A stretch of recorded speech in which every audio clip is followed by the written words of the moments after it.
2022 से 2024 के बीच एनकाउंटर में दोष सिद्धि मतलब कन्विक्शन की जिसका एनकाउंटर किया गया, क्या वो वाकई अपराधी था, इसको सिद्ध करने के मामले में जो आंकड़ा है वो सिर्फ 3% का है। मैं ये भी जानना चाहूंगा एक्स डीजीपी मैम के पास जाकर कि क्या ये आंकड़े हमारे क्रिमिनल जस्टिस सिस्टम के बारे में कुछ इंडिकेट करते हैं निर्मल कौर मैम? यहाँ क्रिमिनल जस्टिस सिस्टम जो है उसको ही सबसे पहले आप उसको ही न्याय दिलाइए, उसी को ट्रायल पे रखिए। वो लोगों को क्या ट्रायल पे रखेगा, पहले उसको खुद ट्रायल की बहुत जरूरत है।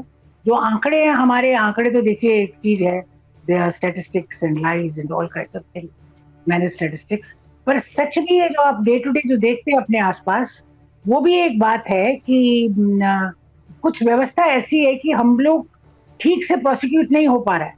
क्राइम तो होते हैं, इसमें कोई शक नहीं, कोई मतलब मर्डर भी हो रहा है, रेप भी हो रहा है, सब कुछ हो रहा है, पर सही मामले में कितने लोगों को सजा मिली है, कितने मामले में ठीक लोग पकड़ाए गए और उनको पूरा जो सजा मिलनी चाहिए थी कानून के अनुसार उनको मिली है। तुरंत जमानत पे छूट आते हैं। जमानत तो ऐसे हो गई है कि मर्डर वाले की बॉडी अभी जली भी नहीं और पहले जमानत हो गई, एंटीसिपेटरी बेल पे आ गया, जिसपे जो अभियुक्त है, बहुत केसेस में हमने ऐसे देखा, तुरंत जमानत हो जाती है, उसके बाद लड़ते रहिए। सिविल केस की तरह क्रिमिनल चलते हैं, सिविल केस बहुत लंबे चलते हैं, क्रिमिनल उससे भी लंबे चलते हैं। मतलब देखिए जब तो मैम ये जो आप कह रही हैं कि ये ट्रायल पर क्या रखेगा क्रिमिनल जस्टिस सिस्टम, इसी को ट्रायल की आवश्यकता है। एक और बात महत्वपूर्ण है, वो भी मैं अपने दर्शकों को बता देना चाहता हूं।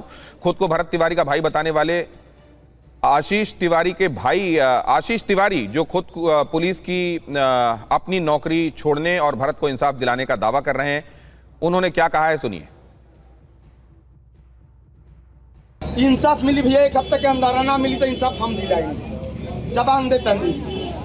पर्सनली वीडियो हमारे बनाई आशीष तिवारी, भरत भूषण के भाई, और दूसरा का भरत भूषण बहुत जल्द खड़ा हुई है। अगर एक हफ्ते के अंदर इंसाफ ना मिला तो गारंटी देते नहीं कि दोहरी आइम हम।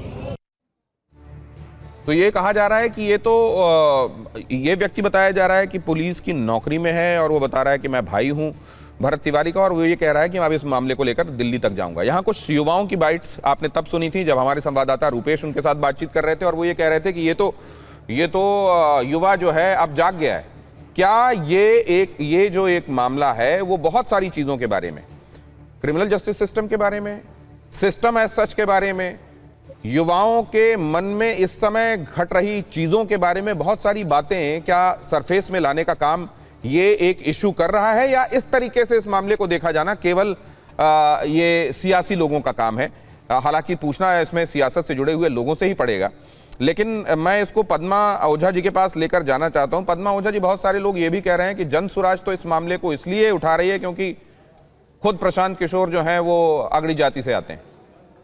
यही दुर्भाग्य है हमारे बिहार का, यहाँ की जाति जो है ना वो जाति नहीं है, अगड़ा पिछड़ा कर देना। आपने अभी वहां पे युवाओं को सुना कि यहाँ पे कोई जात का बात ही नहीं है, हर जाति के लोग हैं।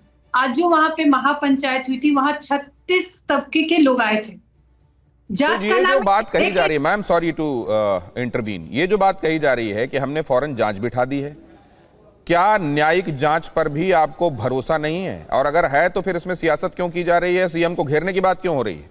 सर, ये आपने देखा होगा कि बिहार में एक और घटना घटी थी, नीट छात्रा का मामला, उसके ऊपर भी जांच बैठा दी गई है और अभी तक कुछ नहीं हुआ है। ये वही जांच बैठा जा रहा है, इसलिए कहा जा रहा है कि 15 दिन का टाइम दिया जा रहा है कि आप लोग जांच को कम से कम अंजाम तक तो पहुंचाइए, क्योंकि रिकॉर्ड है, आप ही ने अभी रिकॉर्ड बता रहे थे कि 3% ही जांच कंप्लीट हुए हैं, उसके बाद बाकी 97% जांच कंप्लीट भी नहीं, वो चलते रहते वर्षों 3 साल 4 साल 5 साल चलते रहेंगे। यहाँ पे एक रिटायर्ड जज को बैठा दिया गया है ताकि वो जितनी लंबी उसको खींच सके वो खींच सकते हैं। नीट छात्र मामला में भी जनसुराज ही है जो पहली बार उनके यहाँ गया, FIR भी नहीं कर रहे थे लोग, अब प्रशांत जी जाकर वहां आवाज उठाए, तब जाके वहां SIT की गठन हुई, उसके बाद CBI के पास गया, अब CBI भी अभी तक कुछ नहीं कर पा रही है, तो भरोसा कहां से होगा? यही कारण है कि प्रशांत जी ने अल्टीमेटम कहा कि तो ये मैम देखिए, इसमें कुछ और बातें सामने आ रही हैं। एनकाउंटर पर बाबा बागेश्वर ने भी सवाल उठाए हैं। जो हुआ वो सही नहीं हुआ, बाबा बागेश्वर ने कहा है। मामले की निष्पक्ष जांच होनी चाहिए। अनिरुद्धाचार्य महाराज जी ने भी सवाल उठाए। सामाजिक काम करने वाले को मार दिया गया। तो समाज के अलग अलग वर्गों से आवाजें उठ रही हैं, अलग अलग तरह की आवाजें उठ रही हैं। इस बीच जेडीयू की तरफ से कहा गया है कि मामले में जांच शुरू हो गई है और अब धीरज धारण करना चाहिए जब तक कि इस मामले में सत्य जांच के आधार पर सामने नहीं आ जाता।